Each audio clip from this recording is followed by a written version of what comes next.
በደቡብ ወሎ ዞን ለገሂዳ ወረዳ አሁንም የነዳጅ ድፍድፍ መሬቱን ሰንጥቆ እየወጣ መሆኑን የደቡብ ወሎ ዞን ማዕድን ሀብት ልማት መምሪያ ገልጿል። ሰላም ጤና ይስጥልኝ። ይህ ኢትዮጵያን ዴይሊ ነው። ከመረጃዎቻችን ጋር አብራችሁን ቆዩ።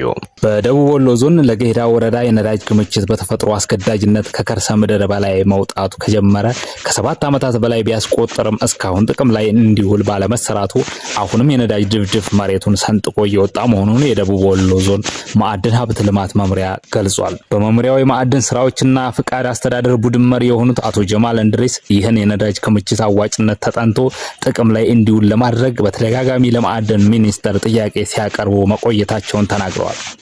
አቶ ጀማል እንድሪስ ከዚህ በፊት በወረዳው ያለውን የነዳጅ ክምችት ጥቅም ላይ ለማዋል የተለያዩ ፕሮጀክቶች በግል ተቋማትና በመንግስት ተቋማት ሲሞካክሩ ነበር። እኛም በየጊዜው ጉዳዩ የሚዲያ ሽፋን እንዲያገኝ ስናደርግ ቆይተናል።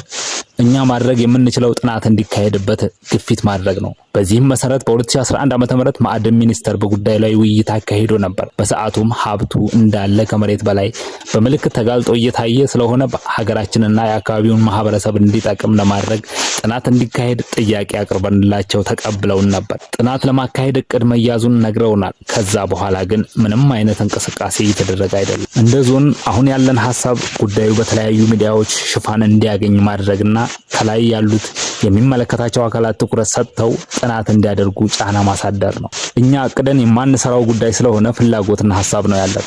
ምክንያቱም ይህን የመስራት ስልጣን የተሰጠው ማዕድን ሚኒስቴር ብቻ ነው። ነዳጁ በትክክል ወጥቶ መሬት ላይ እየታየ ነው። በተሰነጠቁ መሬቶች አማካኝነት የወጣው ነዳጅ በአካባቢው የሚገኙ ውሃዎችን እየበከለ ነው። በዚህ የነዳጅ ክምችት ላይ ክልሉም ዞኖችም ወረዳዎችም ፍላጎታችን ተመሳሳይ ነው። የለገሂዳ ወረዳ ኮሚኒኬሽን በተደጋጋሚ ትኩረት እንዲሰጠው እየጠየቀ ነው።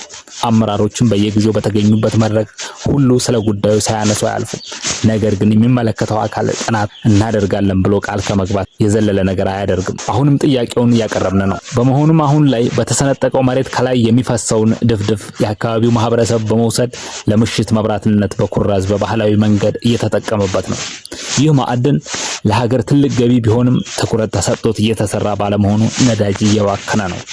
ከመሬት በላይ ያለው ወይም የሚታየው ድፍድፍ በጣም ቀጭን አይደለም፣ ግን በጣም ይሸታል። ተቀጣጣይ ነው። ለናሙና ቢሮ ያመጣ ነው አለ። ስናቀጣጥለው በጣም ይቀጣጠላል። ይህንን የተፈጥሮ ሀብት ጥቅም ላይ ለማዋል መስራት የሚችለውና በአዋጅ መብት የተሰጠው ማዕድን ሚኒስቴር ነው። በአቅም ደረጃም ቢታይ ወረዳው አይችልም። ወሎ ዩኒቨርሲቲ ከዚህ በፊት የተለያዩ ባለሙያዎችንና ተማሪዎችን በስፍራው በመውሰድ ምልከታ አድርጎ ነዳጅ መሆኑን አረጋግጧል። በወቅቱ ባለሙያዎቹ አካባቢው በተዳከመ የመሬት ፎልት ነዳጅ ወደ ውጭ እንደወጣ ነው ያስረዱት። ነዳጅ ስለመሆኑ የሚያጠራጥር ነገር የለም ሲሉ አሳውቀዋል።